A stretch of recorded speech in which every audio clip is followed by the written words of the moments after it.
What's up, everybody, and welcome back to another S&E Ants YouTube video. Happy New Year. I haven't talked to you since last year, which is a month ago, or a couple days ago, let's be honest here. But I hope everyone had a great New Year. I'm going to go over in this video these two new Outworlds that I got in from Tar Heel Ants. I kind of talked about it last video where I would do everything I got in from him and kind of go over what did come in and why we got it, and just showing you guys what it is and who they're for. So I'll give you a little update on the Camponotus decipiens back here, and then that will be the video. So stay tuned, hang out with me, and if you're interested in either one of these Outworlds, stay tuned and we'll go over both.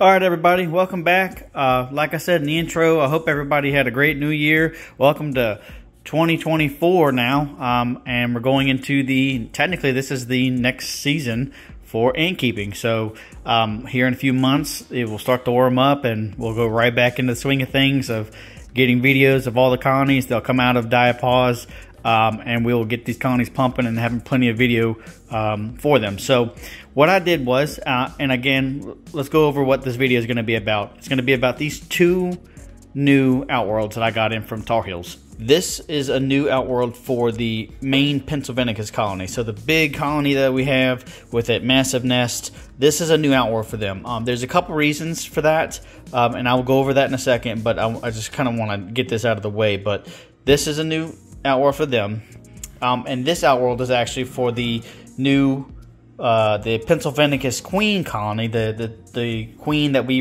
raised up, that everybody watches, that got brood boosted, that come from one single queen, and now she's got a huge colony that we need to move. So this Outworld is for them.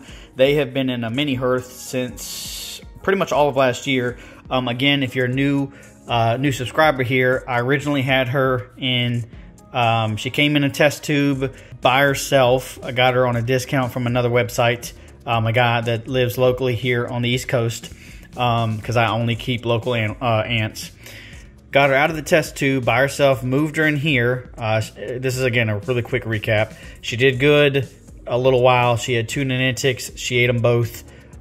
So what I ended up having to do was move her into a mini hearth, and she has taken off from there. It's been so long now, it's hard to keep up with. But that video, all that video series is in the playlist. So if you want to check one of these playlists, just hit the channel button and go to my playlist, and you can see all the actual videos about her. I have playlists set up for each of these individual colonies, in case you guys are wondering. So if the main Pennsylvanicus is your favorite, I have a playlist for them. If the queen, the single queen Pennsylvanicus colony is your favorite, there's a playlist for her. And then I also have started a playlist for the new Camponotus decipiens, which you can see here are doing really well.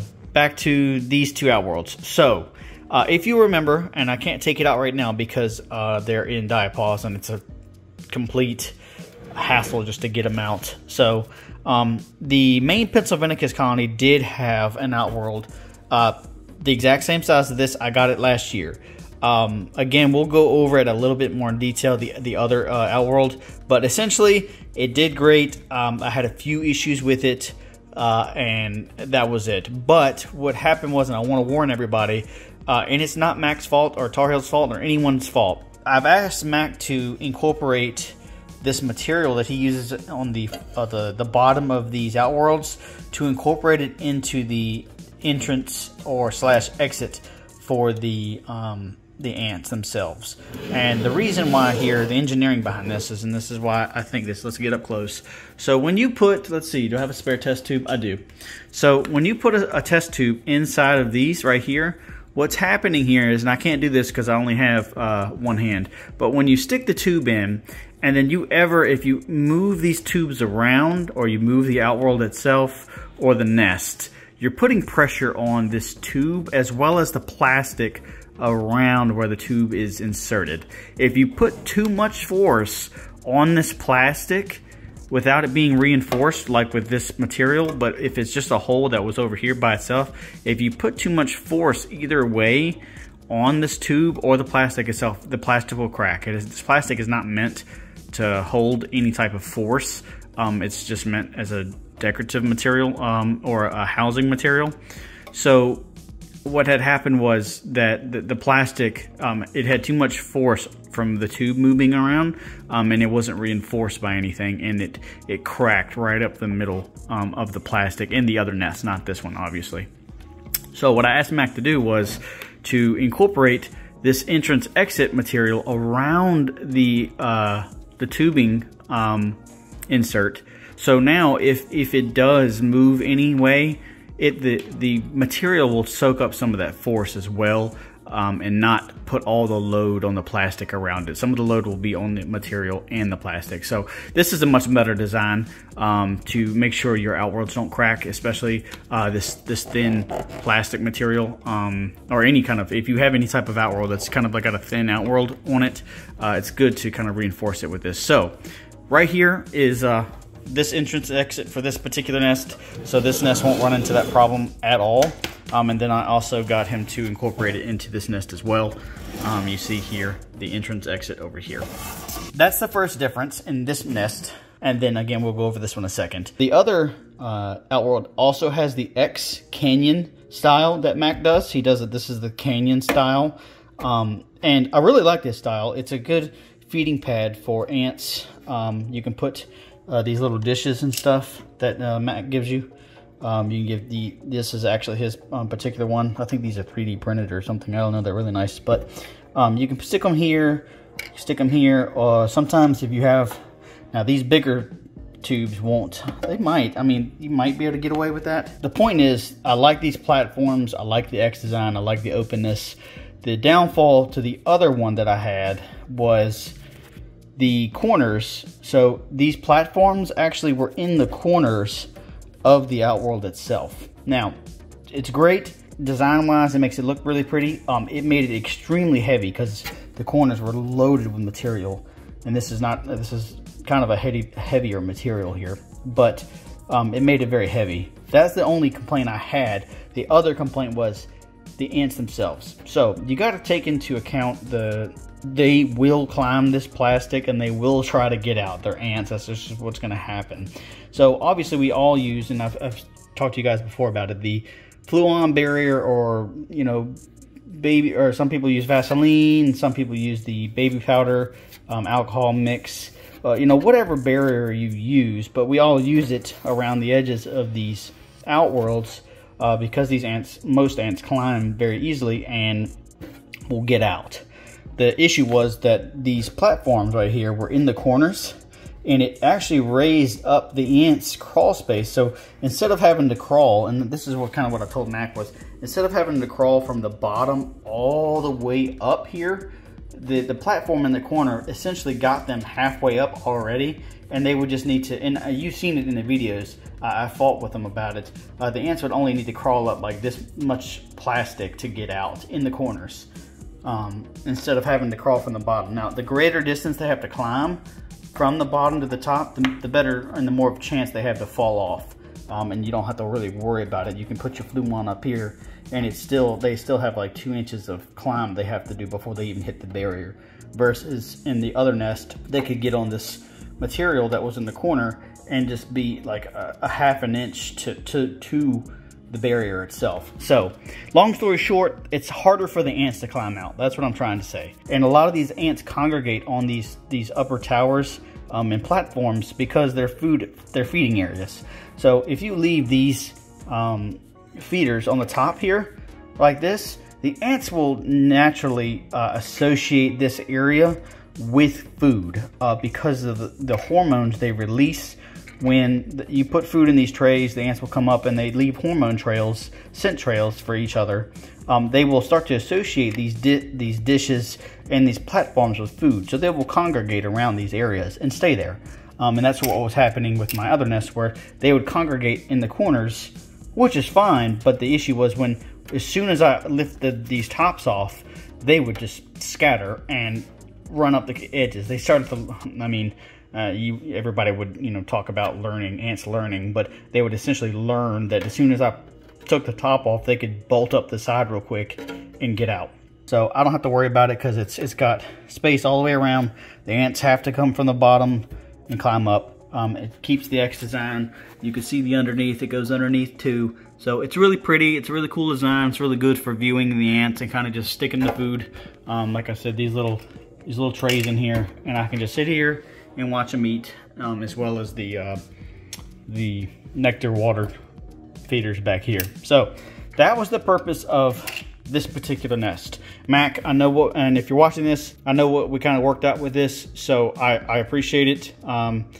Technically, this was another gift from my wife for Christmas. Again, if you're OG subscribers, you'll know that the last video, not this nest or the Outworld, but the other Outworld was a gift. This was a gift also. So Mac knows the deal with that. Thank you, man. I appreciate that.